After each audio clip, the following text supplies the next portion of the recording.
Florida State's done a really good job in the defensive back room recruiting-wise, though. You look at KJ Bolden, too. Not sure if he's going to end up picking Florida State, but recruitment-wise, they are right there, top 2, top 3. I think just the way that they've been able to build a relationship there. And it is a need for safety. They need that talent. Mm-hmm. But they've done a great job with him, and that commitment is on August 5th, which we'll be covering really heavily as well. But, Charles Lester, that many times at Tallahassee, Florida State, the relationships that he has with the staff, family extremely close with Mike Norvell. Sorry, Barstool Sports. I don't think it's happening. Hey guys, it's Terrence Nan. You're listening to Hear the Spear presented by Noel Game Day. Go Noles. Hey, what's up? This is Peter Ward, a.k.a. E-Dub in the house. So we're listening to Hear the Spear presented by Noel Game Day. Go Live, go Noles. Hi, this is Charlie Ward, and you're listening to Hear the Spear. Go Noles. This is Terrell Buckley. You're listening to Hear the Spear, presented by No Game Day. No Bloody. But perhaps better known as the greatest corner to ever step on a football field, Deion Primetime Sanders. Great Deion Sanders, my brother. What's going on, man? I could wake up to that greeting every day, man. That was awesome. Hello, Noles fans. This is former Seminole Derek Brooks, and you're listening to Hear the Spear, presented to you by No Game Day. James Wilder Jr. What's going on, James? Thanks for having me on. SSOD, Florida State or Die, and go Noles. William Bar None Floyd. Gentlemen, what's up? What's happening, guys? This is Logan Robinson from Hear the Spear, presented to you by NoelGameDay.com. We are here live on a wonderful, fantastic Wednesday evening. We are just a little over a week from Florida State and Mike Norvell hitting the practice fields and beginning their 2023 season campaign, with fall camp coming very soon. We're excited for it. We just had ACC kickoff. Austin, who will be joining the show here in just a few minutes once he finds some Wi-Fi at the hotel in Charlotte, will be giving us a good rundown of what he heard during the kickoff, with interviews from Mike Norvell, Jared Verse, Jordan Travis, and Kalen DeLoach. We've got a Charles Lester commitment watch, which will be happening on Friday. Dustin and I will be in attendance for that. We'll be giving our commitment prediction on that and later on in the show.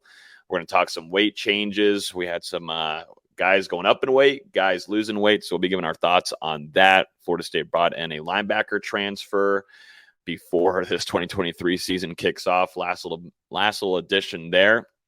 And then at the very end, we're going to be jumping into a fall camp preview strictly on the offense. So this is a loaded podcast after taking a break last week. Now it's full train ahead, Dustin. No more breaks until hopefully we're going to go through a fun January. We'll see how far Florida State can go. But with me this evening, Dustin Lewis, our editor-in-chief at NoelGameDay.com. D-Lou, how we doing? Doing good. But, I mean, man, it really has snuck up on us, hasn't it? It's really just starting to feel like football time, and I swear it's just come a lot faster than I was expecting. And then now, like you said, 8 days away from Florida State kicking off fall camp, starting to get ready for that week 1 matchup against LSU in Orlando, which, could potentially be a top 10 matchup in the country on that opening weekend. So a lot of excitement in the air. And like you said, Florida State was probably one of the stars of the show today during this ACC kickoff. Yeah, they were. All of the media was giving them a ton of love. I was listening to Mark Richt say that he's one of his favorite players to watch and cover right now in college football. And I think that's a variety of a lot of other analysts across the country, definitely covering the ACC, just the way that Jordan Travis is able to provide excitement during college football games. But yeah, a whole ton of love and national love, and well-deserved. I mean, when you're putting Jared Verse there for the ACC kickoff, I love the selection there. I mean, he's straight entertainment. And we got to have him on our show before he even arrived at Florida State. And we just knew the kind of attitude, the confidence that he was bringing. And, look at him now. Now he's leading and being a big-time leader for Florida State going into this 2023 season. So we'll have VZ here join us here in a few minutes to kind of give us a rundown. In the meantime, we'll jump through some weight changes. But before we get going on the evening, as always, you can listen to this podcast on iTunes, Google Play, Spotify. If you're on YouTube right now, we got a lot of viewers coming in tonight hit that like button before you leave or while you're watching. We would definitely appreciate it. It allows a lot more FSU fans to jump on here. Tons and tons and tons of coverage is coming your way from all of our platforms on socials. So make sure you're connected there, and YouTube's going to be a big one for us this 2023 season. So keep a close eye on that. But let's start jumping into things. We don't have a ton of time to waste, Dustin. This is going to be a longer one than usual. Let's jump into some notable weight changes. Dustin, you put out a piece yesterday, and I was tweeting a few things here and there, specifically on Florida State's defensive end room. And you got roasted for it. Yeah, I did, from the Gator Twitter. They found me. And honestly, no, I mean, that Twitter account, not even gonna give them attention. So I don't get in the drama anymore. I stay out of it. Got bigger fish to fry. But yeah, one thing that kind of stood out to me was Florida State's defensive end room, man. And now Jared Verse going up to 260, and he looks really good too. He was playing with some good weight during the spring, but having him add on some pounds like that, we already know his athleticism that he brings. We'll see if that affects him any bit, Dustin, whenever you're over there next week on Thursday. But what stood out to you outside of maybe this defensive end room or maybe Jared Verse?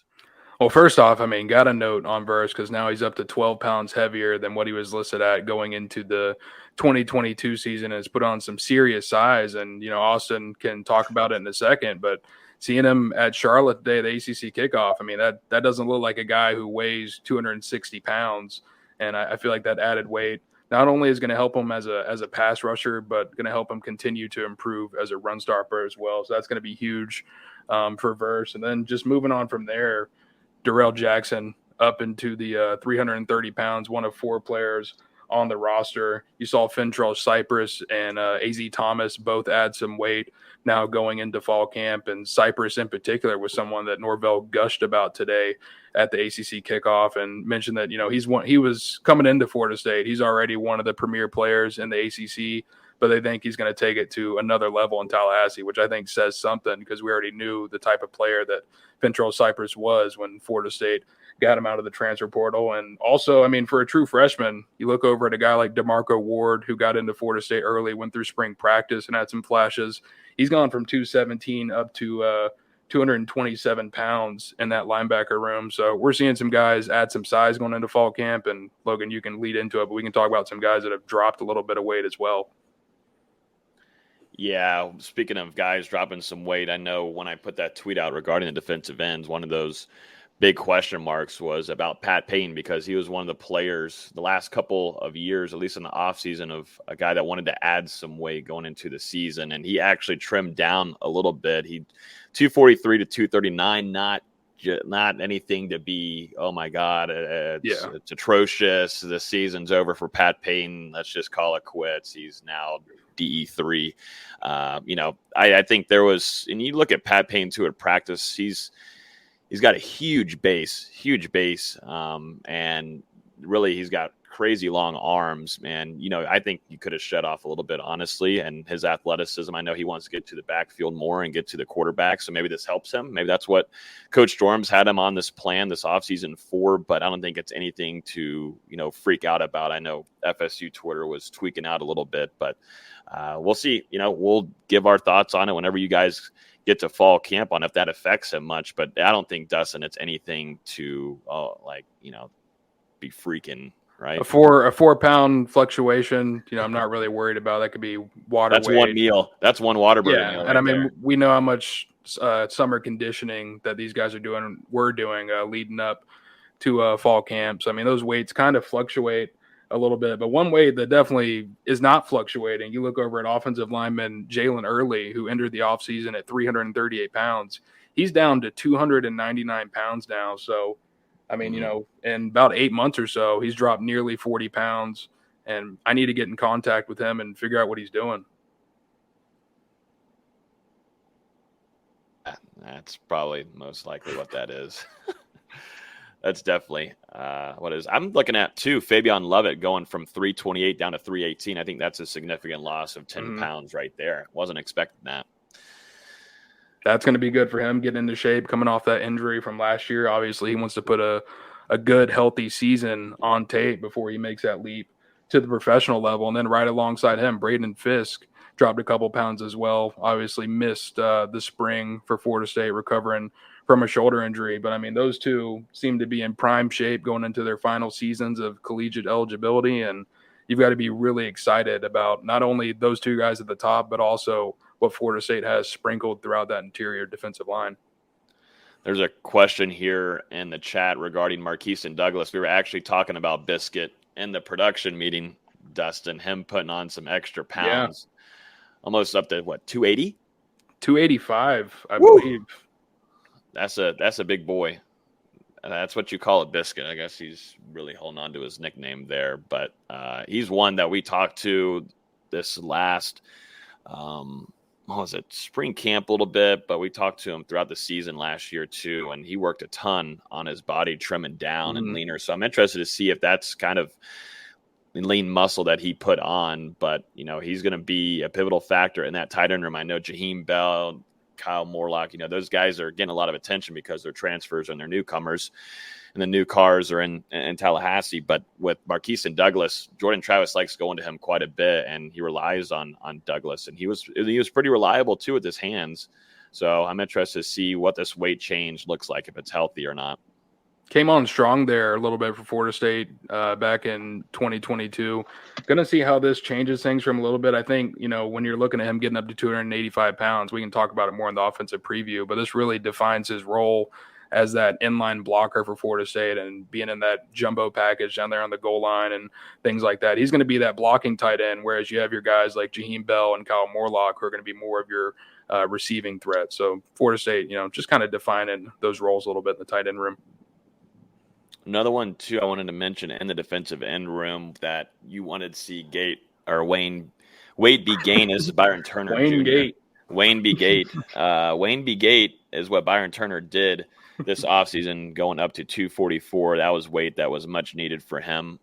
We saw flashes during bowl game prep near the latter half, really, of the season, last couple of weeks of 2022. But Byron Turner, 237 to 244, that's good weight. I like him putting on some pounds, too. That's needed. And it's crazy that I would have never thought this one, though, Dustin, where Byron Turner weighs more than Pat Payton.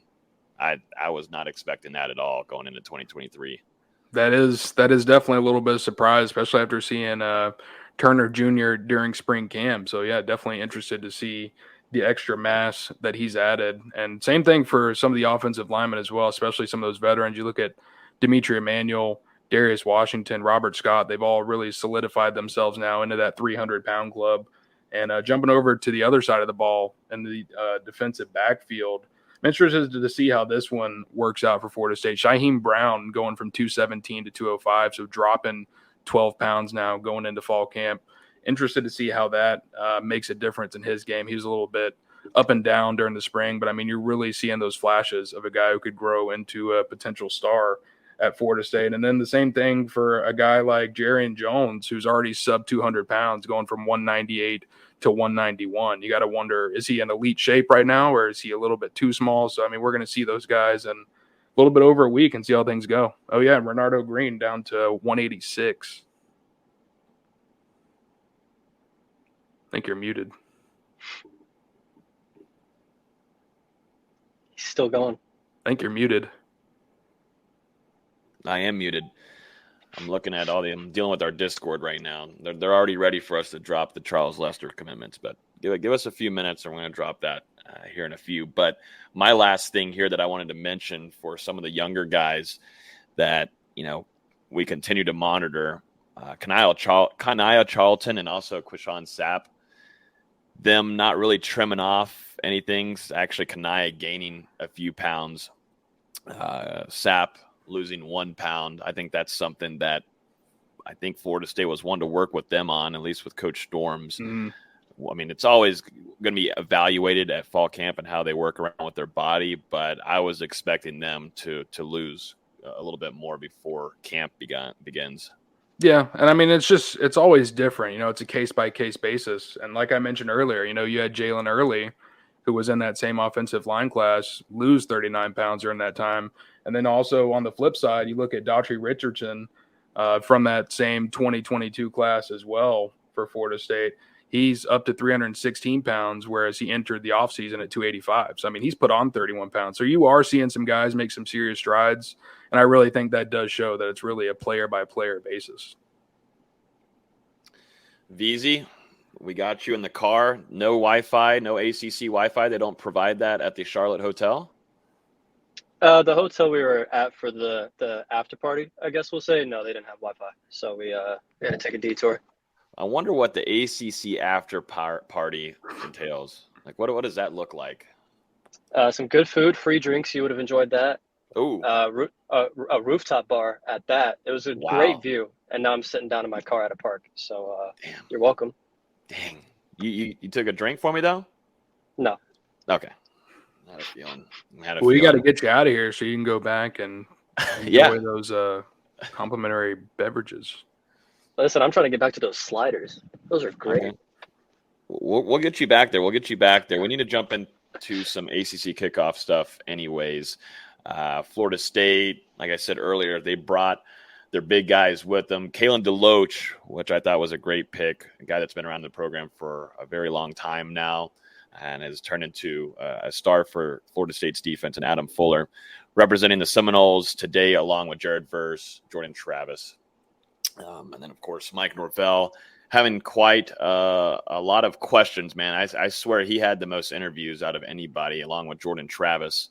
But, what were some things that stood out to you, VZ, as you were there all throughout the morning and throughout the afternoon? Well, I didn't realize this. This was Jordan Travis's third ACC kickoff appearance, which they said was an ACC record. So congrats to Jordan Travis on that, I guess. Yep. But there's a very consistent message from Norvell to Travis to Verse to Loach, and that's growth and consistency, getting better, improving, not just individually, but as a team, playing more as a team, playing more together, swarming to the ball on defense instead of being an athlete trying to make a play. Travis trying to be more of a leader and just being more consistent game to game. They talked about how disappointing some of those losses were last year. Travis went specifically into the NC State game about how upset he was for throwing that pick to end the game. He's like, if we just change a thing here, change a thing there, if we're more consistent, play to play, snap to snap, game to game, we feel like we could be a really good football team. And that was the consistent message from the very beginning. I can't tell you how many times I heard the word growth today out of Norvell's mouth, which, he's consistent in what he does when he's talking. We've talked about culture so much at Florida State. I thought you really saw it today during these moments with these players talking to the media. I mean, Jordan Travis, Kalen DeLoach, Jared Verse, in their own way, they're all – it feels like whenever they're speaking to the media, they're all extensions of Mike Norvell and just kind of exuberating the messages that they've learned from him over time. You heard Kalen talking about LSU in week 1 and saying we just got to focus on us and go out there and just focus on our plan. Same thing with Jordan Travis, taking it one step at a time. I feel like from all those guys, and I mean, Jared Verse does it in his own, maybe a little bit more of a cockier way, but still all three of those guys are really sending the same message that Florida State is really going to just focus on themselves, not worry about the opponent and go week by week. And we saw that same mantra last season as they ended that 2022 year on a 6-game winning streak. Mm-hmm. Yeah, there's definitely a lot of confidence inside the locker room right now, and it's been built up for a while. And I thought this quote from Jordan Travis talking about the culture change was unique because he's been there from the very beginning watching this grow. But he said it starts in the locker room, comes down to the players. We've got guys that are stepping up and speaking out. That's a huge one. We've talked about accountability, and that needed to grow inside of this Florida State locker room for a while in order for them to get back into the winning column on Saturdays. He said, we've just got a lot of guys that are leading. That's it. So it seems like there's a wide range of leaders everywhere, and there's not little small groups here and there that used to be around the program that really cluttered this team from improving. These guys now like being around one another. They hang out with each other outside of football. They're spending a whole ton of time with one another, along with NIL going on too. And I think that plays a big part with a lot of guys supporting one another, going through these different efforts of, putting some money into their own pocket. But there's not a lot of selfishness with this team at all. And I think Jared Verse was talking about it too. I could have gone, he could have gone to the league, could have been drafted. He would have been in a training camp right now, but he decided to come back. And, he mentioned Fabian Lovett, Jordan Travis, Trey Benson, Johnny Wilson, those guys playing a pivotal factor for him coming back in 2023 to make a run. And going back to talking about the leadership on the team, one thing that really impressed me is, of course, you look to Jordan Travis and Kellen DeLoach, guys that have been here for going on their 4th or 5th seasons with the program. Same thing with Jared Burris, a guy who developed into a defensive star. You would expect them to take those leadership roles. Mike Norvell was talking about it at one point during the day, and a guy that he brought up who's already stepping up as a leader is Casey Roddick, the offensive lineman transfer from Colorado. He was a team captain at one point with the Buffaloes. I mean, a guy who has been in that leadership role before, but he just got to FSU in late December and early January, has only been through a spring with the team so far. I think it says a lot when Florida State's bringing in these guys who want to take leadership roles out of the gate, guys that were transfers. And I mean, coming into a program that they just got to, but they already have the confidence and feel the belief from their coaches and their teammates to take that step and already begin acting as leaders. And Casey Roddick, obviously someone that we expect to play a big role on FSU's offensive line this upcoming season. But the thing is, he's not even guaranteed to start. There's so much depth on that offensive line, and that's something Norvell talked about today too, is just how much depth there is on the team now, and there's going to be so much competition between the guys, and that's only going to bring more success and more work out of each other. There's a strong sense of, last season was great, but we need to build on that. Mm-hmm. Yeah. I think, just listening to Mike Norvell to talk about expectations, that was something that was massive throughout this ACC kickoff. And they haven't had this pressure on them yet as a program. And these players, this roster, nothing like it. And now it's all on their shoulders, and it literally begins week 1 against LSU. We've heard Jaden Daniels. We've been covering it the last couple of podcasts and having some great quotes, excited for LSU playing against Florida State. And I think the same way goes for when Jordan Travis talks about this upcoming matchup, saying that, they've got to worry about themselves. If they keep on worrying about LSU, what they've got over there, the talent, that's just going to kind of boggle up what they need to do game plan wise. And we saw what Florida State was able to do in week 1 of 2022 against LSU and find success, and then have some hiccups there at the end. But Florida State staying focused on themselves is something that I think Mike Norvell has preached very heavily throughout this entire offseason specifically, but, throughout the last couple of seasons with FSU. DeLoach echoed those comments too. He said, I think someone said, which opponent are you looking to play in the most? And he responded with ourselves, because if we can control, no one's going to beat us. I thought that was a pretty profound statement. Like I said earlier, you can really tell that the messaging from Norvell has paid off, and these players are really just beginning to act as extensions to him in the media. And, it says a lot about their maturity, but it also, it doesn't allow Florida State to really put out any bulletin board material at the same time. Yeah, no, you don't want to, maybe fire up LSU a little bit. Both teams already fired up enough, but I just watching Mike Norvell talk, very relaxed, definitely has some high confidence, happy dude to be there. Joking around too. It was cool to see also having the Bobby Bowden, having the Bowden Society tie on. He was asked about that quite a bit and gave some great quotes talking about Bowden, and actually brought up a moment. I wish maybe I'll be able to find a video and tweet it out, but he actually talked about a part in time where Bobby Bowden actually came to Mike Norvell's office whenever he was first hired, and them two just having a private conversation about how to lead this program back to where it needs to be. And Bobby told him, you've just got to be yourself. You've got to be able to lead and take this team and take the reins and develop them. And it all starts in the locker room first. So, it goes to show how much of a pivotal factor Bobby did in that small amount of time that Bobby was around with Mike Norvell in Tallahassee, how much of an impact it's made for him and helping build that culture. And it seems to have found some success. You can see it with these players, man. They literally preach exactly what their coach is saying. It's wild. And that's been the way for the last 2 years, I would say. Mm-hmm. It was cool to hear Norvell talk about Bowden. He talked about him a lot. He got that question early on, but then he also got in the press conference, which is when he talked about when Bobby came to his office. And the exact quote was, Bobby told me to be true to myself. You're not going to fool anybody. And the more true you are to yourself, the more these guys are going to buy in. And like you said, we've seen that just consistently over these last few years, how they're speaking the same message. And Norvell feels he owes it to Bobby for, Bobby taking time out of his day, late in his life, to come visit Norvell in his office to give him that advice. He feels such a great responsibility to be at a program like Florida State. And I think that's something that's important. I think it's something that's really, really important.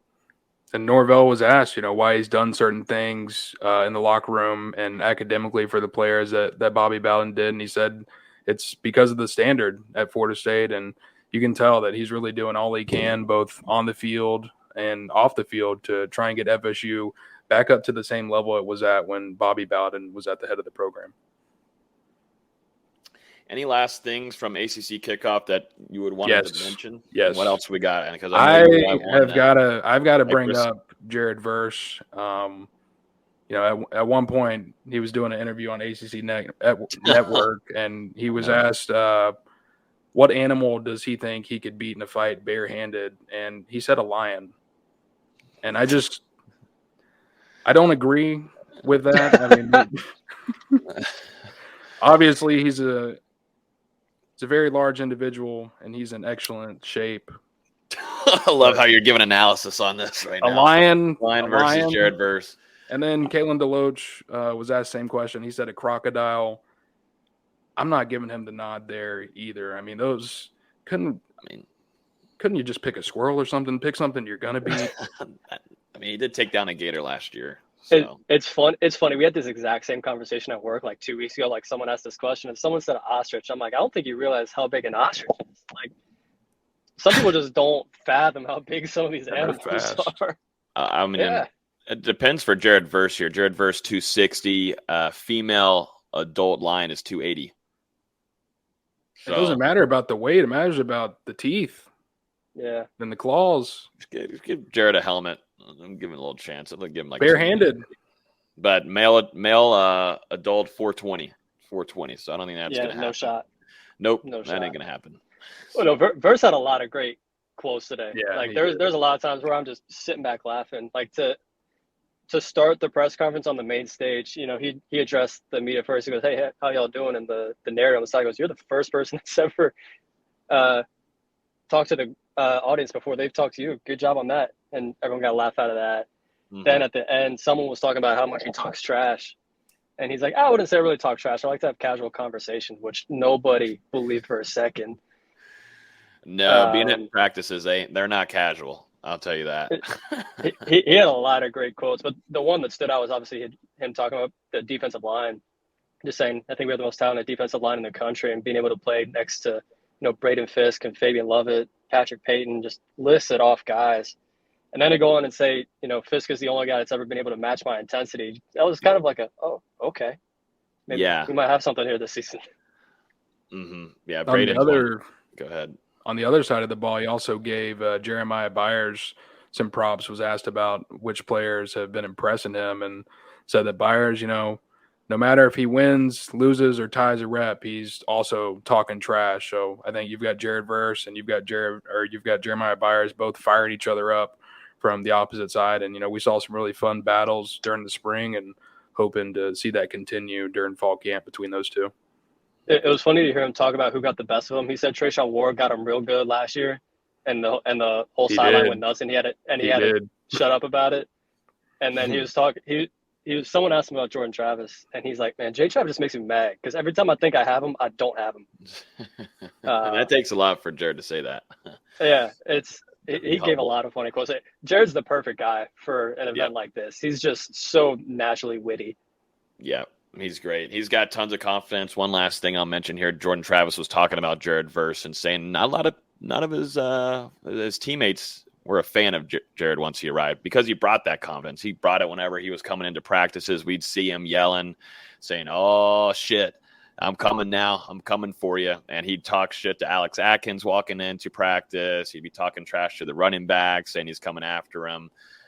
He's like telling the offensive line, "I'm coming after your quarterback today." And he brought that before even a snap happened on the game field. And that immediate respect happened after the LSU game. And Jordan Travis having some really big respect for Jared. They have one of the closest relationships on the team. But, that's what I really like about this team. This team is really close with one another. I mean, it feels going back to like 2011 through year 2013, 2014. These guys are highly connected with one another and hold each other accountable in a lot of ways and are putting in a lot of work during the offseason as well, as you can tell with some of these weight changes and what they've been doing in the weight room with Coach Storms.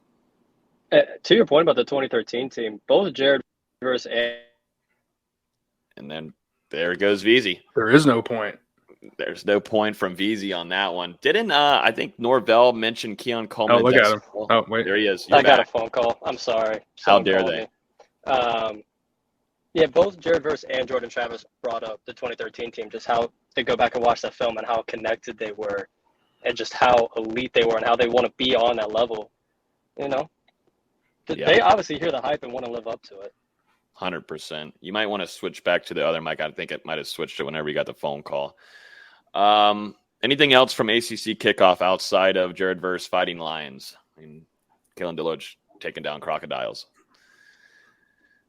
I mentioned the Fentrell Cypress thing earlier, but Norvell really impressed with him and thinks he's going to play even better at Florida State than he did at Virginia, which, I mean, he was already an all ACC player before he transferred to FSU. And then, you mentioned it, Logan, but Norvell also had some rave reviews from what he's seen early on from both Keon Coleman and Dustin Hill. And we'll get our first look at both of those guys in Garnet and Gold next week. Obviously, it's been a long time coming for Hill. So, I mean, it's going to be exciting to finally see him out there on the practice fields fighting for a spot. And, same thing with Keon Coleman, a guy who was recruited by FSU out of high school and now comes in as, maybe the best wide receiver transfer in the entire country. And both those guys into the mix with a room that's already got plenty of talent in it should be a pretty fun couple of weeks in fall camp. Let's jump into fall camp because there's a question in here from our guy Terrell Thomas on YouTube asking why fall camp is taking a little bit longer than usual, although this is the usual time of year when it begins. The only reason it started earlier last year was because Florida State started in week 0. So that's why it's open to the media, and we'll go through the schedule here real quick where Florida State and Dustin Lewis will be taking the field on Thursday of next week. They're going to be starting in the afternoon to begin camp, 3:45 to 6, but Thursday, Friday, Saturday, and then they're going to go through, not everybody needs to know the whole dates here, but they're going to go for the next couple of weeks until Florida State will go into Jacksonville again, where they went last year to UNF. We were there for that. It was a little bit of a scary time. A little bit. Maurice Smith going down there, and we all looked at each other and we're like, please don't go back to this UNF field again. It's definitely only made for soccer players and lacrosse players, not for 325, 330-pound football players. But maybe they're picking a different field this time. I don't think they are, but I don't think so. They're going to go back to UNF. I mean, always a good thing. I think it really helps Florida State get into a groove of staying focused and getting prepared for away games. And it seemed to be a success for Florida State last year when they went on the road to pretty much begin their 2022 season in New Orleans. But this allows them to really stay dialed in. And this UNF trip seems to do pretty well for Mike, and the staff really likes it as well. So, and also is good for the coaching staff, the trainers, everybody involved. So they like taking that trip every fall camp. And then we'll have a couple of scrimmages that will be closed, but we'll be hearing from the coaching staff and Mike Norvell afterward. And then we're getting close into game week prep when Florida State is going to be facing off against LSU. And we'll have practices on Monday, Tuesday, Wednesday, Thursday, closed. And then on Sunday, primetime kickoff, ABC, FSU, LSU. So it's a packed schedule, Dustin, baby. It's going to be fun. Enjoy the heat. I mean, I'm enjoying it here. At least we get to start at 8 a.m., so it's a little bit earlier. But nonetheless, when that sun hits, it is hot. It's coming. Like you said, August 10th and 11th at UNF. Obviously, this year we'll be looking for Florida State to stay healthy out there. As you mentioned, that was where Maurice Smith was injured and ended up missing that week 0 game before coming back and starting the rest of the season for Florida State. And a funny moment. I mean, I guess we can talk about it now. I'll find out soon if we can't. But funny moment after that practice, Florida State had some guys out there working on snaps, and it was directly behind where they were doing the post-practice media. So it was all in viewpoint of the camera, and they had to send someone out there, run over there and be like, hey, can you guys move over some and snap out of the view of the cameras, please? And it was just a big hoopla, but, you know, it all ended up working out in the end. Maurice Smith was able to come back and, you know, was a stalwart for Florida State last season, starting a career high 12 games. And I think he's going to be even better this season. We'll talk about him in a couple minutes. Let's jump through these really quickly before we go into Charles Lester discussion and our fall camp offensive preview. Northwestern linebacker transfer Justin Cryer has been added to this roster going into the 2023 season. Florida State obviously wanted to add some depth there. What are your thoughts on this pickup? I mean, you know, I think Randy Shannon gets a lot of heat here left and right with some things and some of the takes and some of the recruiting efforts that he does with some of the players, yada, yada, yada, blah, blah, blah. But, you know, this is just strictly a depth situation here. And what we saw during the offseason too, where Florida State put Brian Courtney from tight end over to linebacker. You know, they made sure to make this a focus this offseason. We had talked about it too, that there was definitely some moves, at least to add in some depth. Of course, you're running a 2 linebacker set, but still, just in case something happens, you know, it's always good to add some experience back there. But yeah, Justin Cryer is a Seminole. Florida State had an extra scholarship at this point of the offseason. You know, not a lot out there in the transfer portal right now. And I mean, this is essentially FSU adding a true freshman to their 2023 class, because that's pretty much exactly what Justin Cryer is. Had just enrolled at Northwestern in June to begin his college career. And then obviously the hazing investigation began at the university. Head coach Pat Fitzgerald was fired. And since then, we've seen a couple Northwestern players hit the transfer portal. And I mean, this was one for Florida State where they were one of the first teams to reach out to Cryer. And I think it came down to basically familiarity between the two sides. Cryer was actually the first scholarship in his recruitment was from Florida State, ended up visiting FSU last offseason. I believe it was in March, and was able to meet with Mike Norvell and Randy Shannon at the time, ultimately committed to Northwestern and signed. But I mean, this is really just more evidence of what Mike Norvell and Florida State do in the transfer portal. You know, you see it. They develop relationships with guys, and even when they signed other programs, like someone in the event of Justin Cryer, whenever it was time to look for a new opportunity, he had that familiarity, that relationship with Florida State. We saw the same thing pay off a little bit with Keon Coleman whenever he previously hit the transfer portal. So, I mean, not going to probably do a whole lot for Florida State this season. Going to be more of a developmental year, but kind of bridging the gap a little bit, because Kalen DeLoach, Tatum Bethune are going to be moving on after this upcoming season. You know, we're not really sure what's going to happen with DJ Lundy yet. He can move on or come back for another year. And then outside of that, you're pretty young in that linebacker room at this time, with redshirt freshman Omar Graham being the next experience to that point. So Cryer getting a guy on the roster who can potentially be a starter in the future. One thing that I forgot to mention, going back to weight change real quick, because you brought up Lundy, he went up to 244, 236 to 244. And if he can keep that same athleticism that he did in camp, woo! I'm excited for Lundy, man. That dude has worked on his body a whole ton, has gotten better, able to move east to west a ton, and he was better in coverage last year too. Him taking that next step, we might be talking about him being a potential guy that could either stay another year, but have the chance to hear from some scouts and maybe take it to the next level. That's impressive. As long as he can handle that weight well, that's Is Austin huge. podcasting and driving right now? No, Let's get a close eye on him. Let's see. it's not. I had to relocate. I'm sorry. You might have to change your mic too. I think it switched whenever someone called you, VZ. All right. Okay. Yeah, you're good. All right, let's jump into a 2013 national champion joining Mike Norvell's staff, Dustin. Who is it? I I'm not going to say it. Oh. I'm going to say his name, but I'm not going to say what everybody else says on broadcast. But former 2013 national champion tight end Nick O'Leary has joined Mike Norvell's staff going into this season. Oh, that dude's grandson. Yeah, one of those guys, that golfer guy, that golfer man. Yeah. He's joined Florida State staff as a student assistant coach on the offense. This was released on Florida State's media guide, but yeah, Nick O'Leary joining the ranks, definitely going to probably play a decent role with Coach Thomason in the tight end room. That'll be fun to watch for you, Dustin and Tommy, getting close up there and seeing what Nick O'Leary has to bring to the table on the coaching side of things, because, you don't see him as being much of a talking guy, not crazy outgoing as much.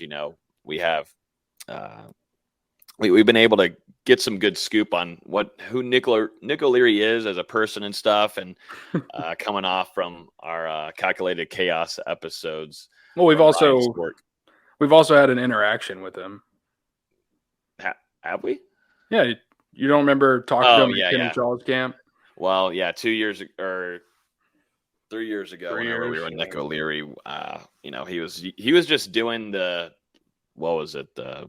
football gun. I don't know. He was just doing for punts for some of the kids out there. And I went over to talk to him and I was like, "What's going on, man? How are we doing?" He was telling me about, he might be going back in the league. He was working on some health stuff and whatnot. But, I was like, well, we'd love to get you on the podcast, Nick. I think it would be great. Fans would love it. So, I'll think about it. That's all it's really gone. I've talked with Stork about it.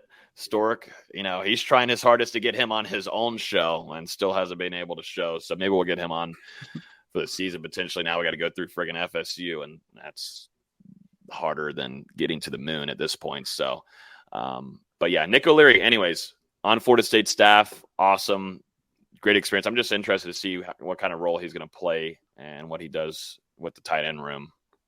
Pretty cool stuff. We've seen him around the program a little bit.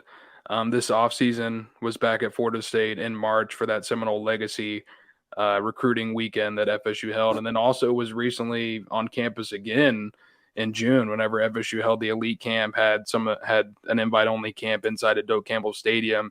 He was actually out there assisting Coach Thompson and working with some of the tight ends that day, including 5-star FSU tight end commit Landon Thomas. I mean, seeing those two guys work one-on-one together in a setting like that was pretty cool. I would imagine he'll be back out there this weekend when Florida State has their next and final big recruiting event of the summer. But yeah, I mean, just having a guy like Nick O'Leary, someone who's been there and done that at a high level, both in college and in the NFL, and has championship experience, going into a season where Florida State is looking to potentially contend for a championship, only going to be a student assistant and getting his career off the ground. But I think this is a nice little sneaky addition for Florida State. And, being able to sprinkle these former players back into the program is only going to help enhance the culture. 100%. Absolutely. One thing too, Jordan Travis actually mentioned at ACC kickoff that LaMarcus Joyner will be coming to talk to the team, I believe, next week before fall camp begins. So there you go. That's an alpha male, a guy that just proved himself on the field a ton. And I'm sure LaMarcus Joyner gave O'Leary a few stunners here and there and some pops, gave him a hard time. But I'm not convinced Nick O'Leary ever felt anything. He got hit by a bus and didn't have a scratch on him. So I don't think he got a statement from LaMarcus Joyner. Yeah, no, I don't think he gets hurt much at all. But LaMarcus Joyner, that's a different kind of missile coming at you, man. That is a nasty guy. But, yeah, I thought that was pretty cool that Jordan Travis mentioned that. Another 2013 national champion on the 10-year anniversary. Yeah, a lot of former Noles, Mike Norvell making sure to bring in some of these guys that found success during that season, even the season before, too, in 2012. Some of those guys that helped build the program back and get to a national championship, beating Auburn in that last BCS national championship. But it's cool to bring these guys back, get there, talk with them. And, we don't hear a ton from LaMarcus Joyner, too. He's not on social media. He doesn't do interviews. He doesn't do all that kind of stuff. So for him to have a private conversation with the team will be really unique and something that I think the players will like a ton. definitely for like a guy like Shyheim Brown, Akeem Dent, some of those younger guys like KJ Kirkland, who has had a really nice spring, who we expect to maybe play a decent role in 2023. So it's going to be, that'll be good. Hopefully we'll get some clips from that. We'll see. All right, let's jump into some recruiting, and then we're going to talk some Charles Lester. Florida State has had a busy month, Dustin, in a lot of different ways. But first off, 7 commits for the Seminoles, including a big-time recruiting weekend coming up with some visitors. But just going back to some of the latest commits, I know we weren't live last week, but Florida State was able to land a really talented running back along with some other guys. Yeah, 7 commitments to this point of July. Florida State getting back into that top 10 recruiting class range. And, we'll see if they're able to add a really talented guy in Charles Lester here later in the week. And they're running, obviously, for KJ Bolden and Jalewis Solomon, who are going to commit there early in August. But, to this point of the month, 4-star defensive end, D.D. Holmes, 3-star defensive back, Red Morgan, 4-star wide receiver, Elijah Moore, 4-star cornerback, Ricky Knight, 4-star offensive lineman, Jonathan Daniels, 3-star offensive lineman, Ty Hilton, and 4-star running back, Mekhi Danzy, have all committed to Florida State. I believe that was in the correct order in regards to commitment date as well. But, a huge month that could potentially be capped off with a cherry on top. We'll see how things go in the next couple of days. Whew. Speaking of the cherry on top, let's just get to it. Why don't we? It's in the title. It's in the thumbnail. It's been a heavy discussion, and it's finally time. It's crazy that we're already at the end of July, but, this is 5-star defensive back, cornerback, extremely talented Charles Lester, who will be making his commitment and making everything official on Friday. We'll be in attendance for that, so we'll have full coverage. We're hoping to go live here, too, on our YouTube. That's why I keep on saying make sure you hit the like button. Also, subscribe so then you get notified when we do go live. Also, hit that bell so then it'll hit you with a notification on your phone. So we're going to be there in attendance for this one. I think he's holding a whole entire event for this type of thing. I don't know what we're walking ourselves into, but it should be a fun evening, hopefully for FSU fans. But as usual, media personalities jumping in, trying to make some things interesting, stirring up the pot a little bit between Florida State and Colorado, trying to bring back the whole scenario between Florida State and Travis Hunter. Why not we do it again with Charles Lester? Or is it just all hoopla and we're just playing games to play games? And why not get a little attention here at the end of it all? It's been quite the recruitment, hasn't it? Coming into the month, obviously, Florida State pegged as the favorite here. Lester has been to FSU, I believe, 9 times as a recruit, including his official visit last month. Capped things off at Florida State to end the month of June, but obviously decided to take an unofficial visit to Colorado this week and in the days leading up to his announcement on Friday. Really seems like right now it's coming down to FSU and Colorado in this one. Yeah, it is. Deion Sanders trying to make a late push. We saw today Charles Lester doing a photo shoot in Colorado, taking a last little second visit there. Also with some teammates, worth noting, having them get the opportunity to go up there and get some love. That's always good, helping out some teammates. But, yeah, having a photo shoot, also visiting around the campus and everything. Deion found some success last time in getting Travis Hunter pulled away from FSU and that recruiting class, and now trying to potentially do it again. It just seems like, though, the amount of visits that Florida State has gotten from Lester, the relationships, you listen to Kromenhoek, you listen to Cam Davis, some of these guys, Landon Thomas, these guys heavily recruiting him, but it seems like they've had a good relationship. And, you never know what happens on the back end of things behind closed doors. But I think Florida State is in a phenomenal spot to land Charles Lester. If I was going to give a prediction right now, which I am going to give a prediction, I'm going to go Florida State here. I think this was all just a little funsies to end off the recruitment. Why not? I think it's also going to be interesting, too, to see what Lester does on Friday night, because I think we could have a whole type of jab back at Deion for what happened 2 years ago with Travis Hunter and Florida State. That's why I'm excited to go to this commitment. I haven't gone to a live commitment like this in a really long while. So to go to this one, I think it's going to be fun, but I think there's going to be some entertainment with it. But yeah, I've got Charles Lester to Florida State. That really hasn't changed for me much for a long while. Dustin, you're way more connected into recruiting side of things, but just off of hearing a few things from you and interviews and hearing from some of the other recruits too, this one, not sweating much, to be honest with you. It's going to be interesting. Deion Sanders has proven that he can recruit some of the top cornerbacks in the country. You know, you mentioned it, obviously, with Travis Hunter. That one rings true to FSU fans, but we also saw it with Cormani McClain in the last recruiting cycle, ending up at Colorado over Miami, UF, and Alabama, and some other schools. So he's done it twice. Could he do it 3 times in 3 cycles? I'm not as confident this time in Deion. Like I said, Lester's been to FSU 9 times. He's developed an extremely close relationship with the coaching staff, from Mike Norvell all the way to Pat Surtain. You know, even though that relationship is relatively new, it seems like they've connected together well, and he believes in the plan that Surtain has for him at the college level. And at the same time, you know, you mentioned some of FSU's commitments, Luke Kromenhoek, Cam Davis, other high profile guys have been reaching out to Lester to do their part and trying to get him to join this class. I do agree. I think, you know, when you're looking at this from an outsider perspective, you almost would think that Lester was pretty much Florida State bound with how many times he's been there. But now, you know, he's throwing a little bit of drama in it, taking this last minute visit to Colorado, shaking things up, and it adds a little bit more mystique going into Friday's announcement.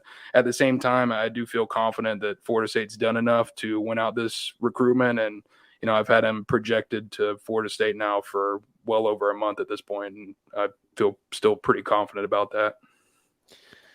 VZ, go and give us your prediction there, our recruiting expert. I'd rather not. I'm good. I hope it's just not. Just say Colorado so we can hedge the bet. Yeah, I mean, the odds would increase a little bit.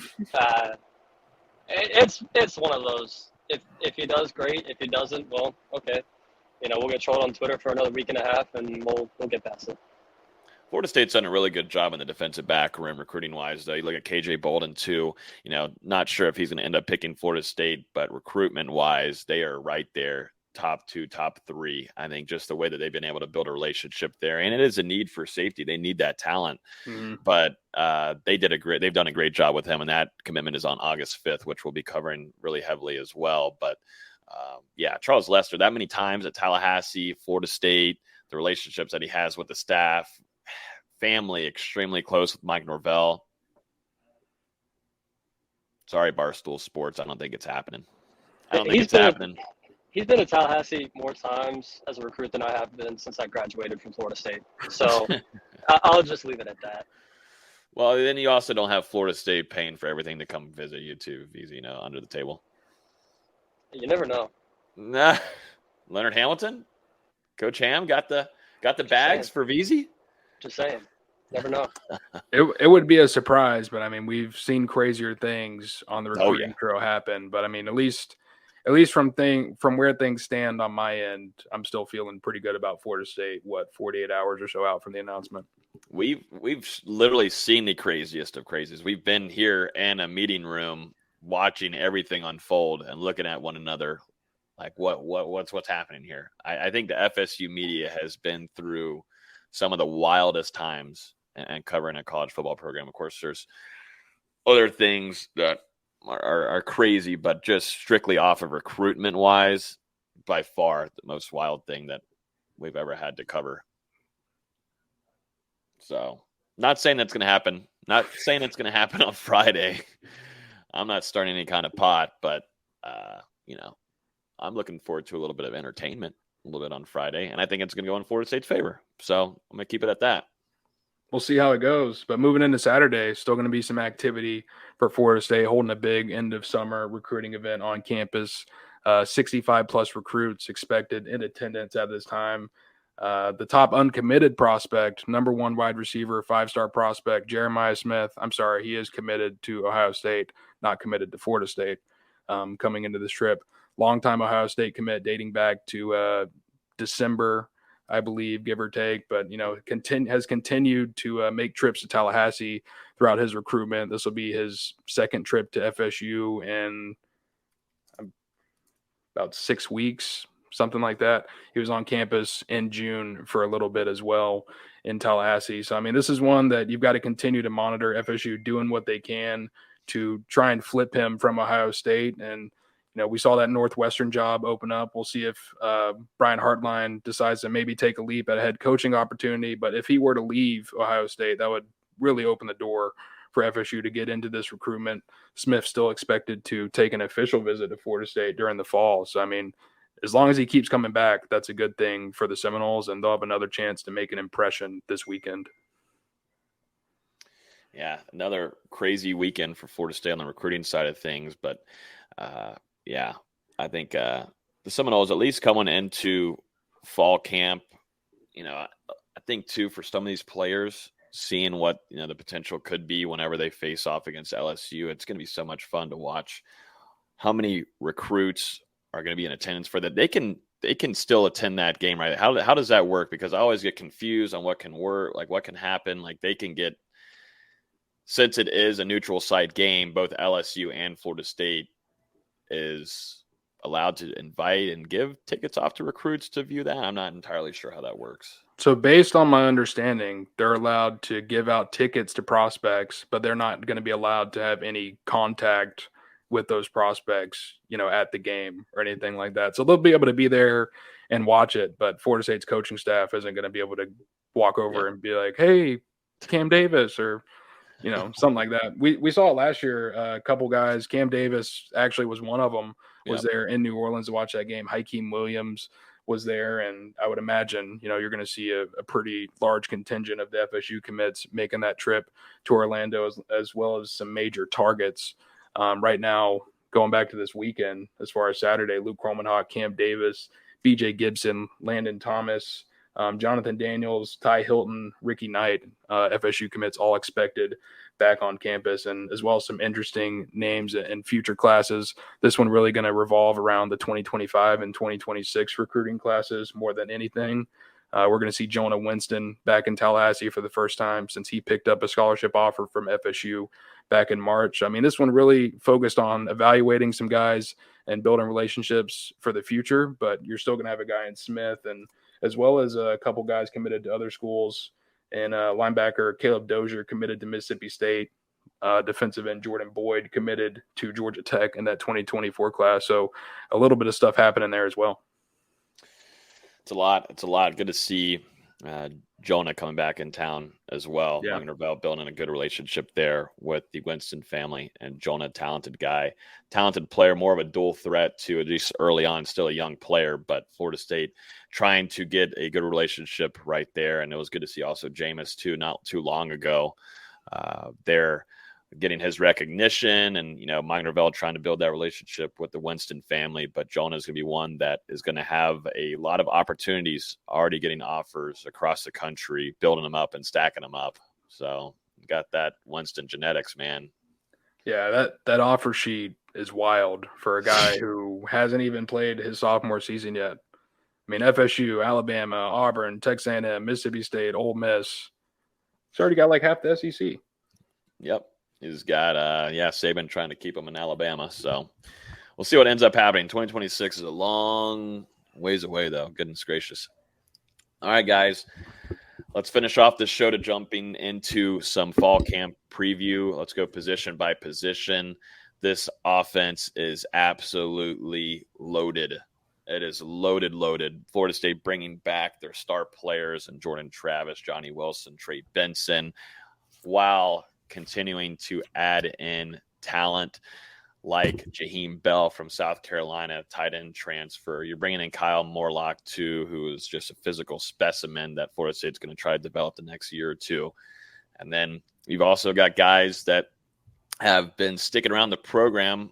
A certain guy like Winston Wright Jr., who just recently put out a video seeming to be close to about 100% running that route. I thought he looked pretty damn smooth, by far the smoothest we've seen him. Dustin, one thing that we haven't seen from him, though, is just taking on physical contact fully.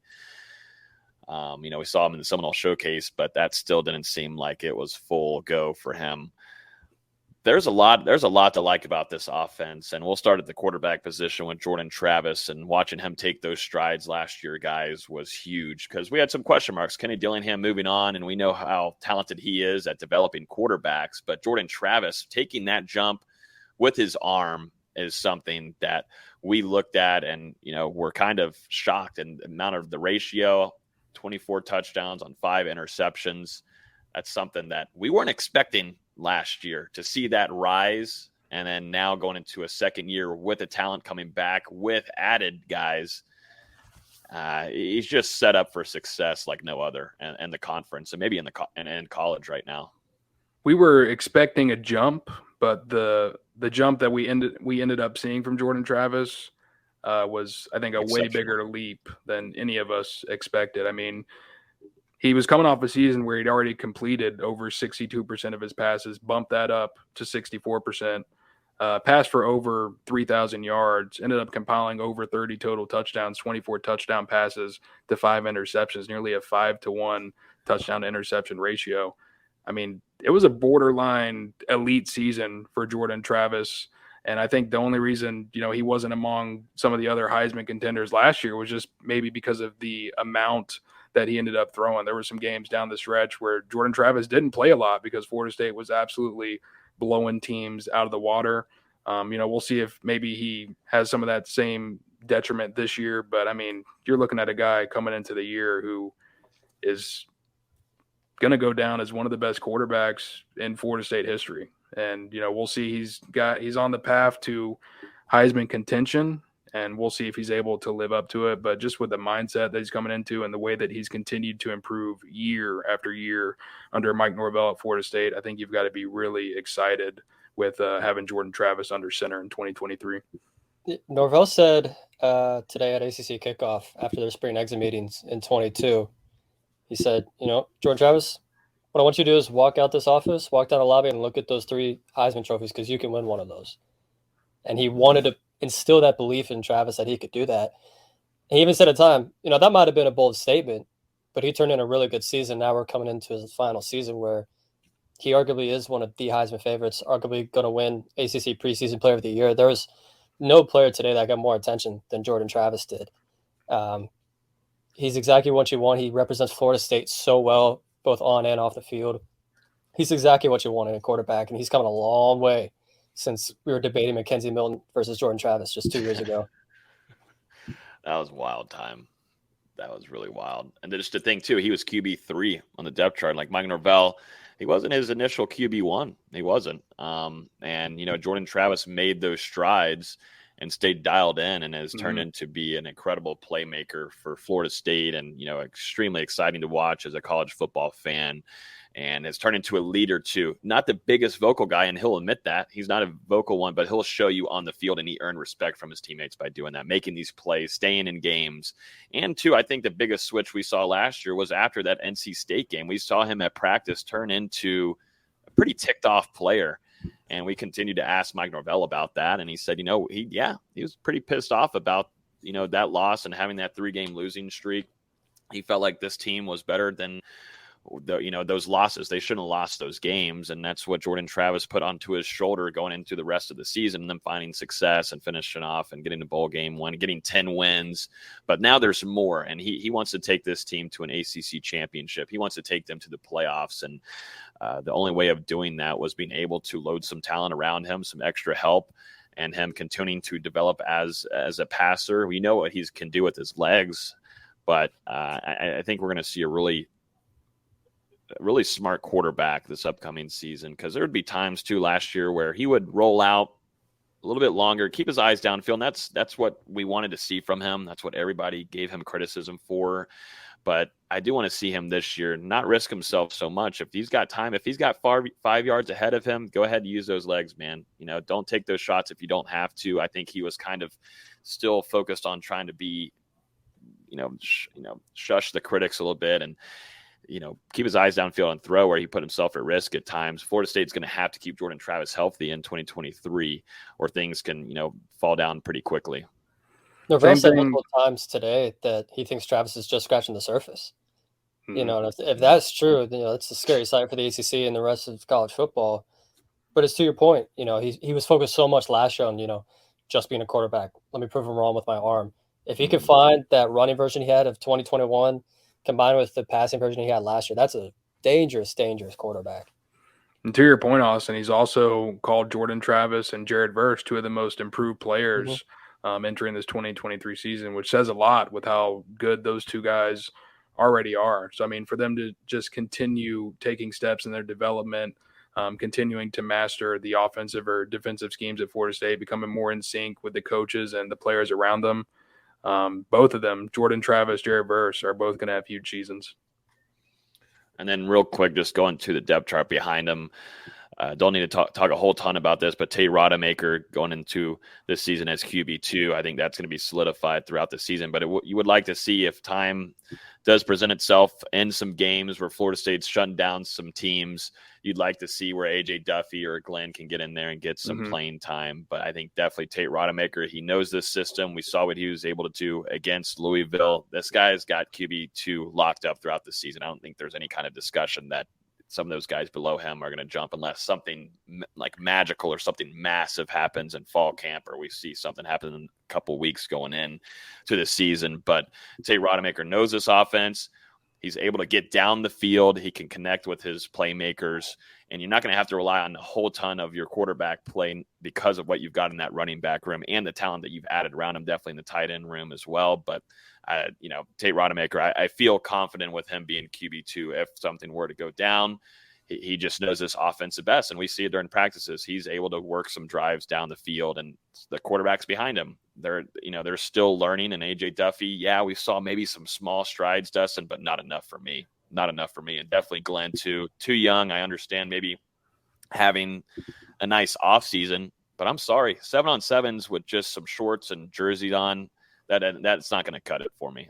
Whenever you've got Jared Verse, you've got Pat Payne, you've got 300-pound defensive lineman running at you, it's a little bit different of a story. So I don't think there's any kind of QB2 battle to be chattered about, whatever, yada, yada, yada. Tate Rodemaker has this job going into 2023.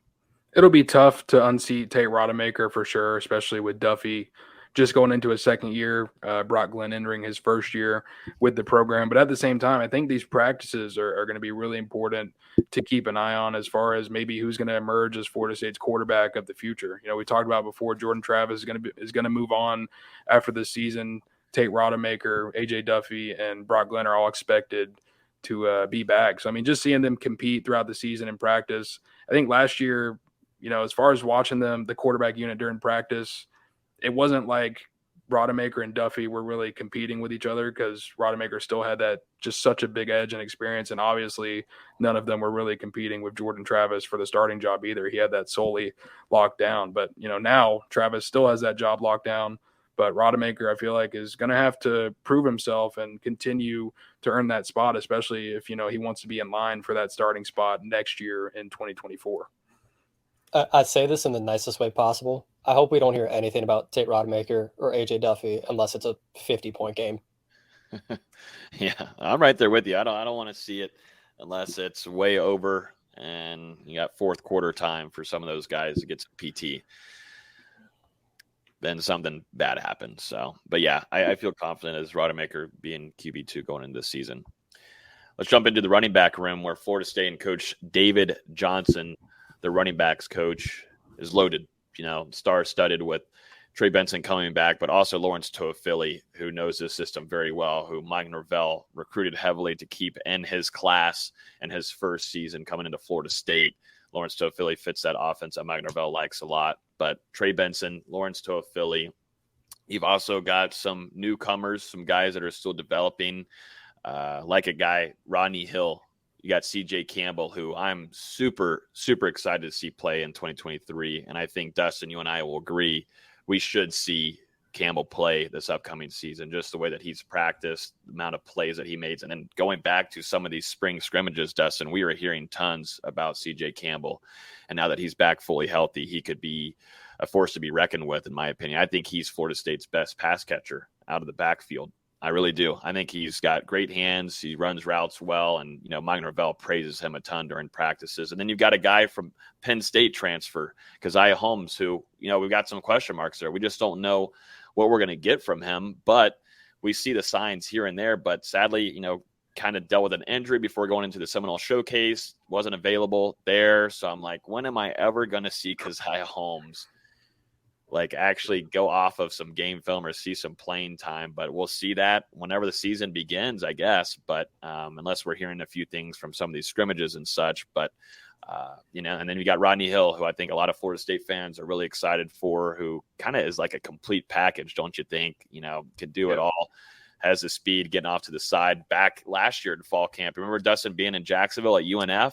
He was the star that weekend.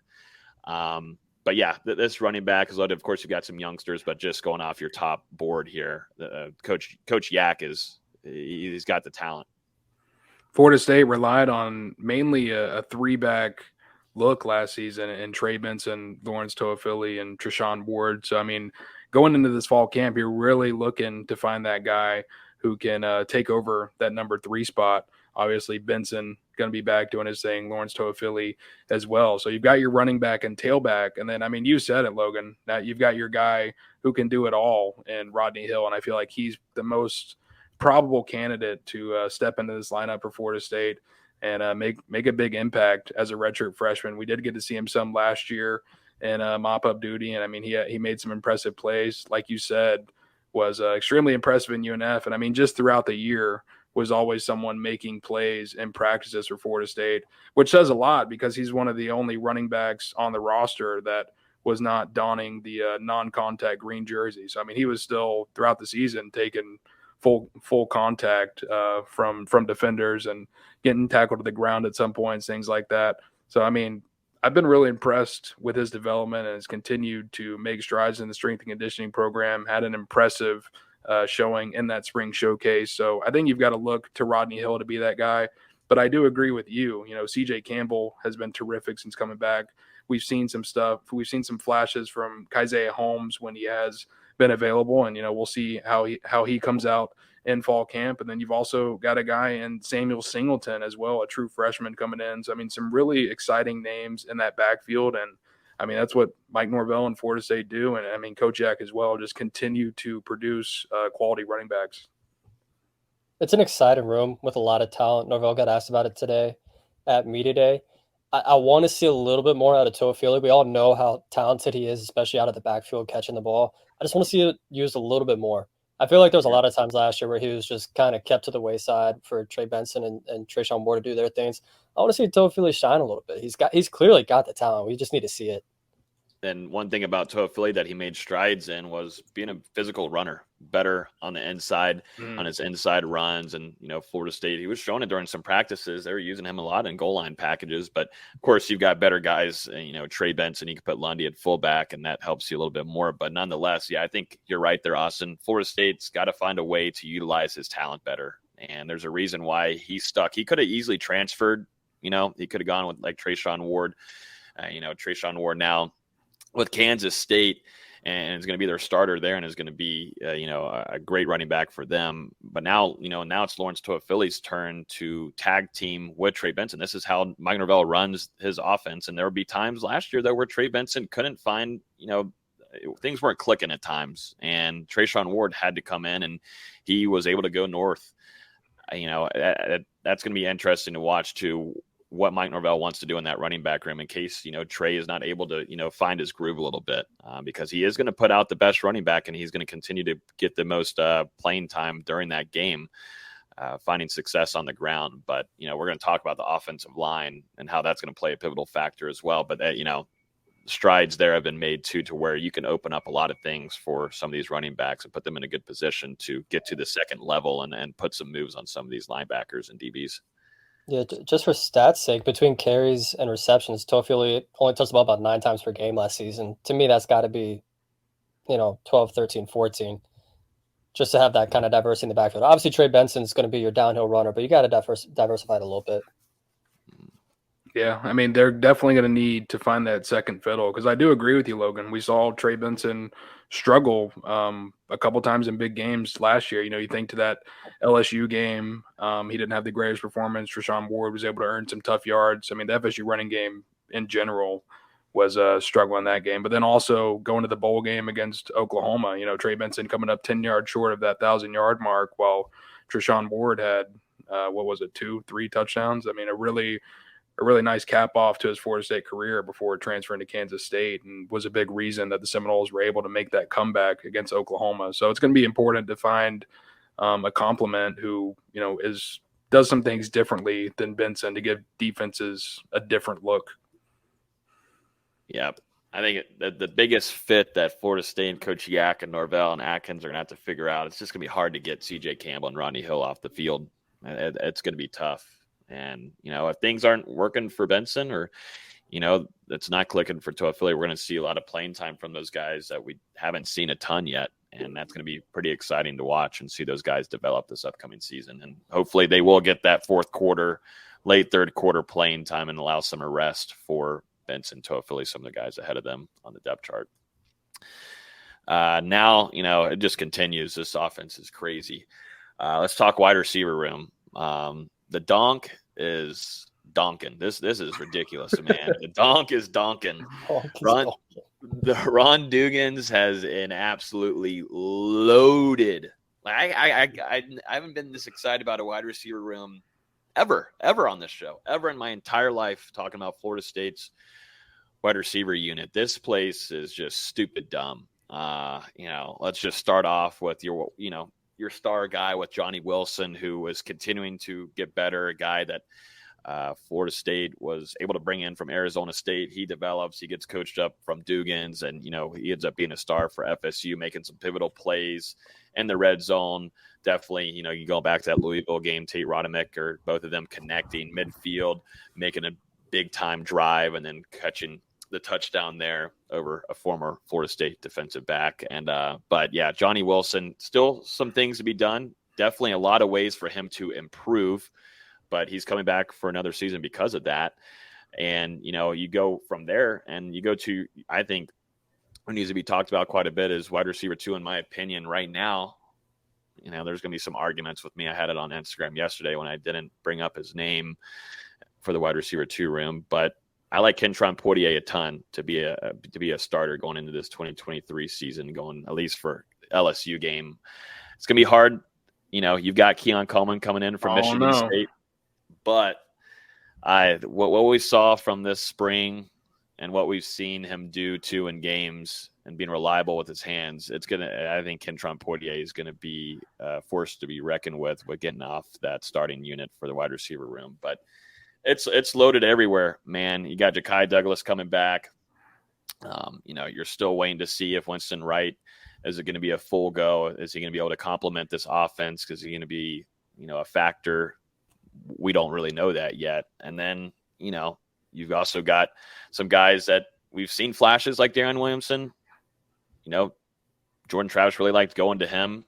Against that Boston College game, we see a ton of flashes here and there in practice, but then the biggest thing for him is just staying healthy. If he can stay healthy, Mike Norvell talks about him. He's one of the most athletic guys, gifted in a lot of different ways and traits and talent. But, there's some guys that, just have some question marks. There's just too many names. And then, of course, Dustin Hill, that guy, whoever that is, he's literally on the roster and he'll be hitting the field on Thursday next week. So, I'm opening this up to discussion. Let's just talk the wide receiver room. Why not?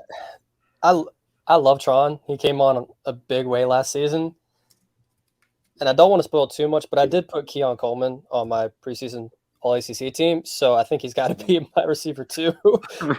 Just by default. He was the best receiver on a team that had a second-round draft pick at receiver with a terrible quarterback. He's going to come in and be really good for this football team, even if it takes him a little bit to get used to the system and get used to the route tree. Those things may take a little time, but he's too talented, too skilled, too quick to keep off the field, in my opinion. Keon Coleman didn't come to Florida State to come off the bench for a year. Not even for a year, for a game. He didn't come to Florida State to come off the bench in the LSU game. He wants that primetime spotlight. He wants to make those big plays like Pokey made in the LSU game last year. And that's like you said, it's no discredit to what Kentron is bringing to the table, because he had terrific spring. I think we pretty much dubbed him our king of the spring on this podcast. And I mean, we talked about him a ton, but I just think Coleman comes in a little bit more, obviously more experienced, a little bit more talented at this stage of his career. And just having him next to Johnny Wilson is going to create, nearly an unstoppable two-man duo for Florida State out there. But then in the packages where you go jumbo and you bring in Kentron alongside them, and you've got 3 6'3+ guys out there, it's going to be an aerial attack for defenses, and they're going to have to pick who to double team, who to leave in single coverage. No matter which way you do it, you're leaving some guy on an island against a wide receiver who can go up and get the ball, whether it's 6'7" Johnny Wilson, 6'4" Keon Coleman, or 6'3" Kentron Poitier. So, all three of those guys are going to end up playing huge roles in that wide receiver room, no matter who's in the starting unit. But I do think Keon will be. There's a ton of talent out wide. Norvell even brought up Winston Wright just unannounced today, just saying he's making those steps to be able to play this season. I know you guys talked about him a little bit earlier. You still have Darian Williamson, who flashed last season.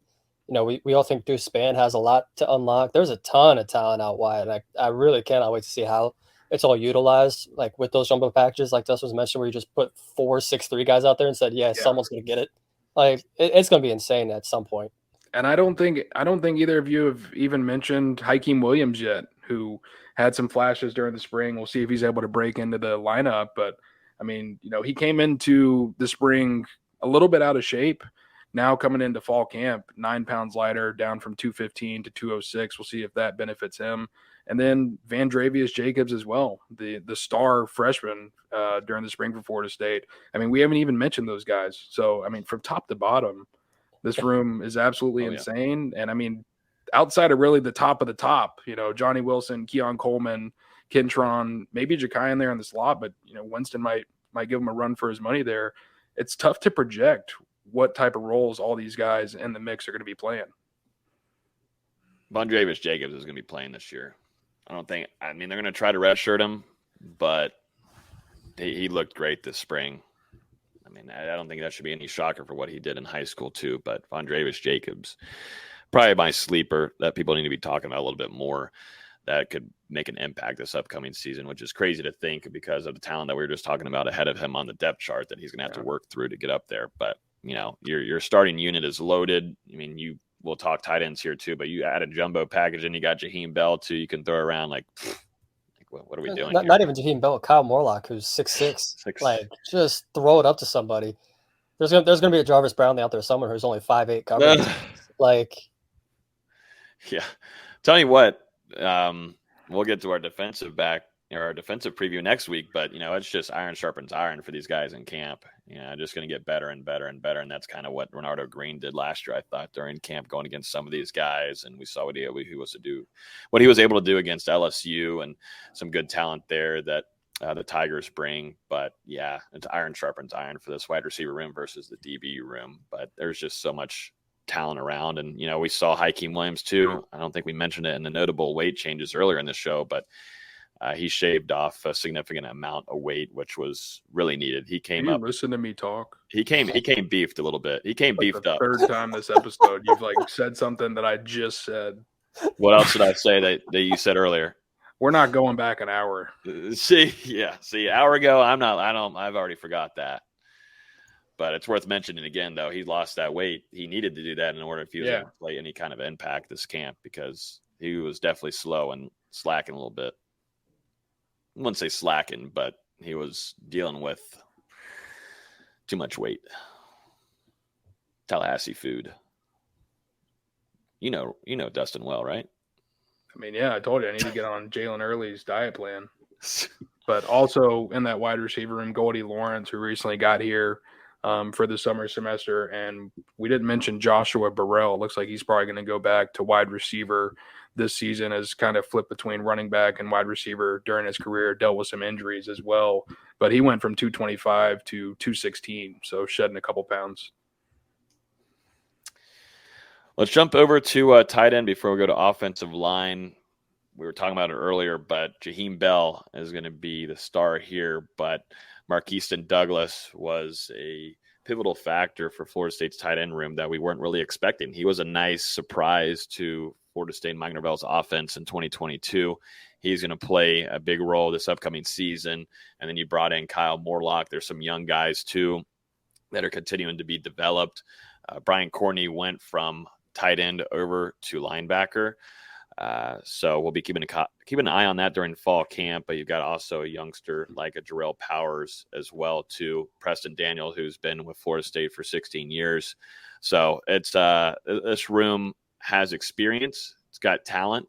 There's a lot to like about it. A lot of excitement just because of really your top three guys and the ability that they'll be able to bring. Jaheim Bell, you can use him all around the offense, literally. You can put him in the backfield, you put him in the slot, put him down the block.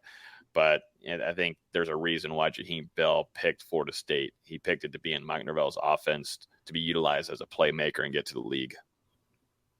A real Swiss Army knife for Florida State, who, like you said, can be used in a ton of different ways. And I mean, just looking at this tight end room from the outside, this is probably the strongest tight end unit as a whole that Florida State has had in 10 years more. I mean, for sure. The way that they flipped this room compared to last year, because I don't know if you guys remember our fall camp preview last year. Oh, I do. We weren't very high on the tight ends. In fact, I'm pretty sure we ranked them as the lowest position on the entire roster.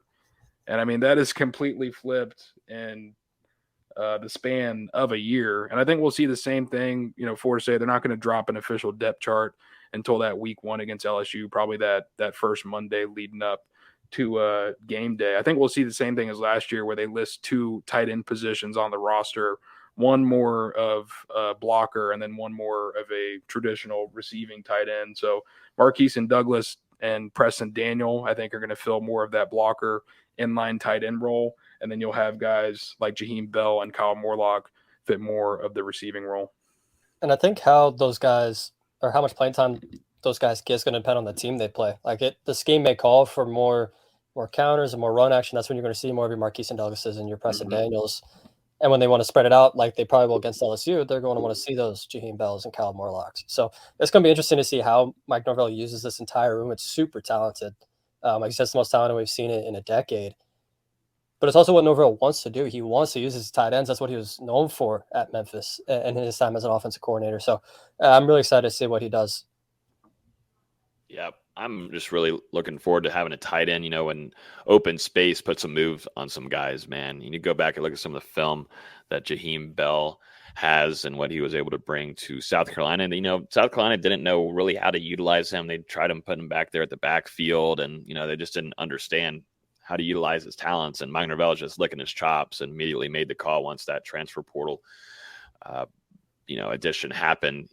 That decision was made from Bell and his camp that, hey, let's get you over here for a visit. And I think he sealed the deal when that visit happened, at least from things that we were hearing. And, what he could bring to this offense could be lethal. Definitely in the red zone. I'm just thinking of multiple things. We saw some things during camp and some of the practices and some stuff we can't talk about yet. Yeah. Some stuff that we can air here live, but creativity. That's all I'll say. Creativity. And also really impressive is just he's an elite athlete for being someone who's, 200 and almost 35 pounds routinely during those spring practices, just taking safeties and other defensive backs to town. And I'm not talking about, out jumping them or being bigger than them, just making a move in the open field and leaving them in the dust and then getting a catch for a long gain. I mean, Jaheim Bell is an absolutely dynamic tight end and is what really pushes this room as a whole over the top if he's able to provide the impact that we are expecting. And I going back to what Austin said, about Mike Norvell and how he utilizes tight ends. I really do feel like, entering year 4 in Tallahassee, this is the first time that he's had a tight end room that fits what he wants to do and has all these different players that can do different things and have different skill sets. This is what he was looking for when he got to FSU. He's going to have a lot of fun moving these 4 guys around, and then we'll see, if someone like Jackson West or Jarrell Powers are able to work into the rotation. And I feel like it's also the first tight end room that he trusts, like at least for the first 3 guys. Cam McDonald was fine for what he was. Jordan Wilson was a good run blocker, but for what Norvell wants to do, this is the first one that he actually trusts to run the scheme like he wants to run it. It's going to be fun. It is going to be fun to watch that tight end room this upcoming season, even really in fall camp and how they're going to try to use them. We saw Kyle Morlock be used quite a bit. And some of these practices can't go in and say what routes they're running and such, but it was, you think of Johnny Wilson has the height of being definitely a tight end and an absolute freak of a monster. But, you add in Kyle Morlock too. How do you prepare for that on your second level of defense? It just gets too aggravating after a while. And then if that gets aggravating for you, we got to worry about the run game, So it just starts pissing off defensive coordinators. Well, what blows my mind about Johnny Wilson is that he's 237 pounds at 6'7", and Kyle Morlock is 6'6" at 239 pounds. I mean, there's not much of a difference there. That just tells you what kind of freak athlete Johnny Wilson is for his size. And with the speed that he brings, it's crazy. Jordan Travis did call Johnny Wilson a cheat code. I meant to say that, but he called him a cheat code earlier in the press conference today. Yeah. That's the dude you edit on your NCAA roster and you increase his height a little bit. He called him a Madden creative player, so same vein. Mm-hmm. Yeah, if we see Johnny Wilson come into this camp, good shape, focused, it kind of was a slower start for him in the spring. I think he was just still finished strong though. If he comes in popping off, you start talking. We're seeing some of these NFL mock drafts and projections and stuff, but you're talking a second, third round potential. I mean, depends if he really pops off. Those physical attributes you grab in round 1, but that could be a game changer for an offense nowadays with how heavy pass attack is in the NFL. But yeah, Johnny's freak of nature. And really excited to see what's going on in fall camp for him. Offensive line to finish it off real quick. This will be the end of our fall camp offensive preview for the 2023 season, and Coach Atkins is back at it. This room just has guys everywhere, a lot of guys, and some transfers too. But just going off some of the big names, Dimitri Emmanuel getting his waiver. So that was big and massive for Florida State. I really like Dimitri Emmanuel. Dustin, we'd watch him during practices. I always pick time to go watch OL versus DL, and he was one of the only few that could really handle Fabo and Joshua Farmer on a consistent basis. And I mentioned him quite a bit in our Discord, and he ended up being a starter for Florida State last year. Really good with his hands, has a good solid base, but really excited for Dimitri coming back this upcoming season. You brought in Casey Roddick too from Colorado. Y'all mentioned that earlier too. Just a guy that's stepped up and has been a leader, and he has a great work ethic. You've got Robert Scott too coming back from an injury. That's going to be one that we'll be monitoring just to see his availability. Dustin, we'll see if we'll get some updates on that next week once camp begins. You've got also Darius Washington, who's your hybrid offensive lineman. You've got Maurice Smith, who I'm continue to always stay high on. I think the whole undersized thing is done and flushed. Thank God we don't have to talk about that anymore. We don't need him to be gaining all this weight. He seems to hold his ground, and he's going to be your starter at center going into this camp. And then Jeremiah Byers, Keandre Jones, 2 transfers to Jeremiah coming from UTEP, being top tackle in his conference, and then Keandre Jones from Auburn. I just think big, meaty boy, big legs, big base. It's going to add some nice depth for Florida State and what they want to do in the guard position, see what they do, if he can make some jumps. And then you got some youngsters. But, yeah, offensive line, you've got talent. The biggest thing to me, though, is experience, and that's what Alex Atkins wanted to have going into this 2023 year. You missed one big key piece, and that's Bless Harris, who's coming back from injury. Yep. You can make an argument that there's 8 guys there's 8 guys that deserve to start on this offensive line at 5 spots between, Bless Harris, Casey Roddick, Mo Smith, Meach, Jeremiah Byers, Darius Washington, Keandre Jones, and Robert Scott. That's a lot of talent, a lot of guys that A, have starting experience, and B, could arguably deserve to start, and that's not even including Julian Armella, who's got all the talent in the world. It's insane the transformation this offensive line room has undergone the last 2-3 seasons. It gives you a true two deep for the first time in quite some time. Florida State, over 200 combined starts along the offensive line. That just shows the amount of experience that's coming back.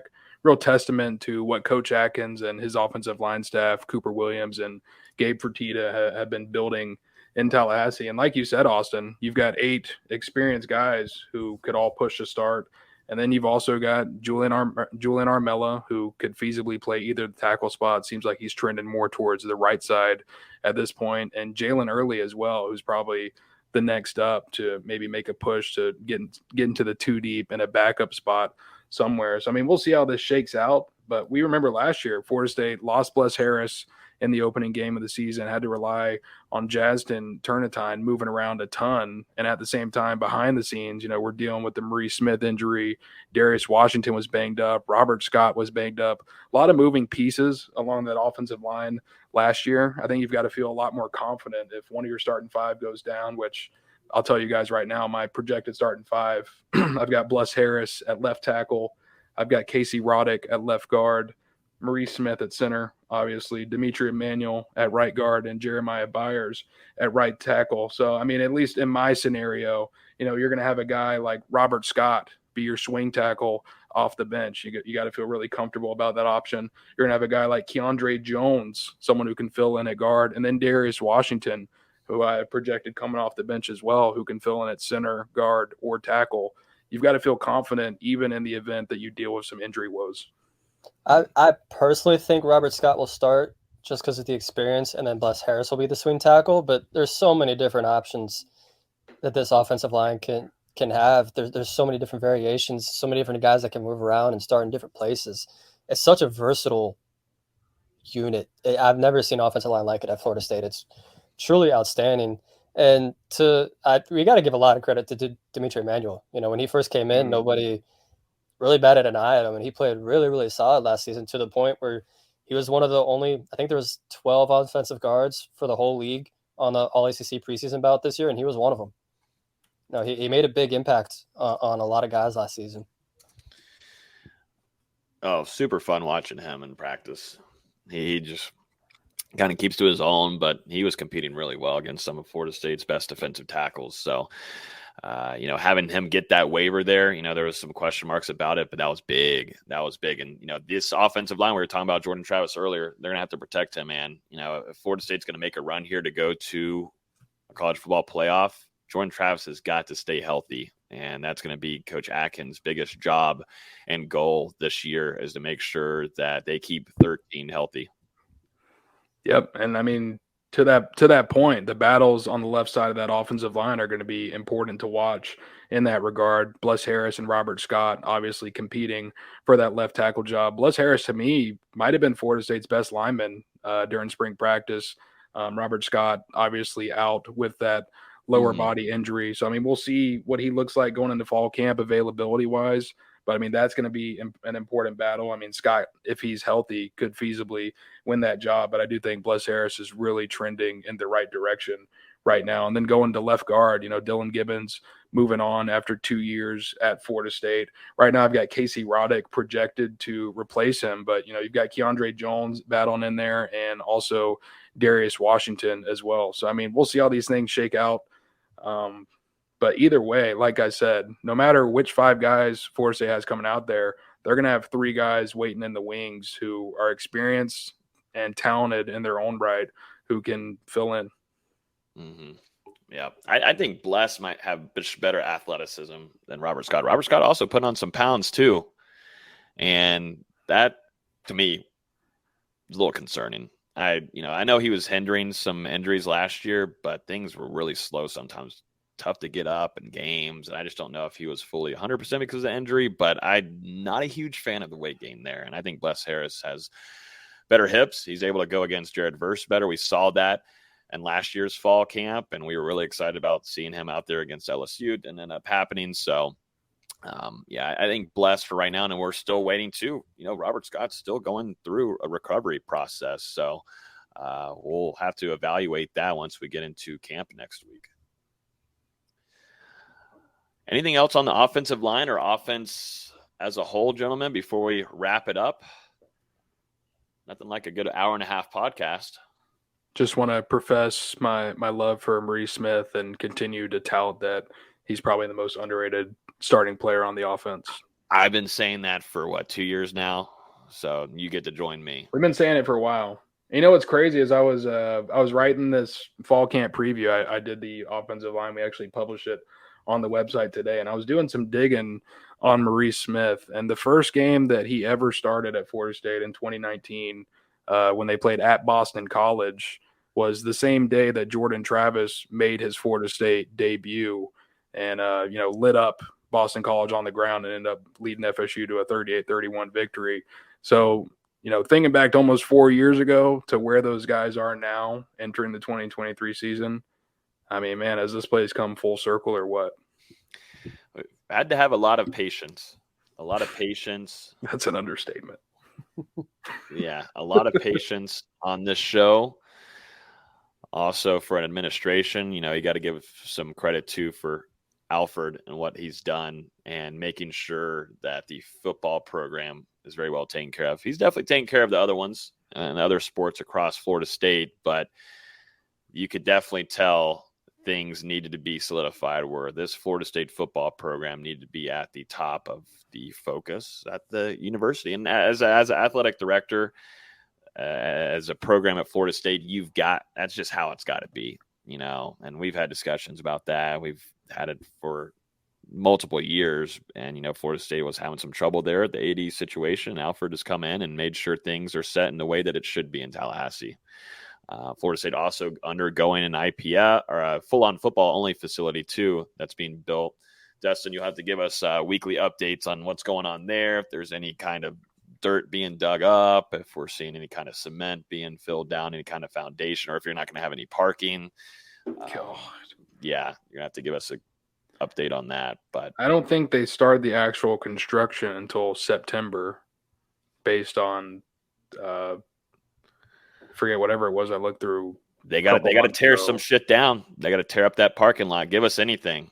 All we care about is that football-only facility. I think it was the Board of Trustees agreement, or like right now they're in kind of the preparation phase. So they're getting everything ready for the construction that's going to begin taking place in September. So we'll see how things go. I think as of now, the parking lot is still open, Logan. So we'll see if it remains open. We'll see.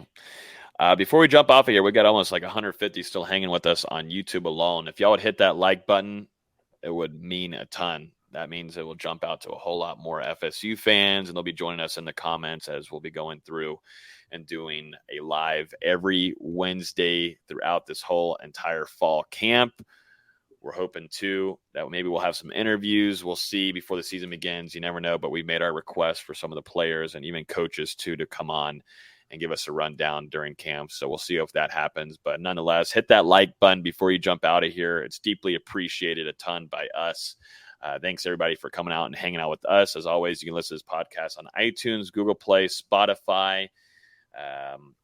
Just letting you guys know, we're going to have full coverage of Charles Lester's commitment, which will be happening on Friday. So, like I said, if you're new to our YouTube, subscribe and hit that bell notification, because we are going to try to go live while we're there. So we're going to try to give you guys a full live commitment live stream for you guys. So make sure you guys are connected with us on YouTube.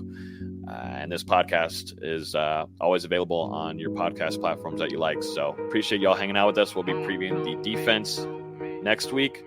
And then on Thursday, Florida State hits the field for the first time to begin their 2023 campaign. Everybody have a great rest of y'all's week, and we'll talk to you guys on Wednesday at 7 p.m. Peace. Mama told me not to say a word. 17.5, same color t-shirt. Mama told me not to say a word. 17.5, same color t-shirt. Mama told me t-shirt. Mama told me not to sell word.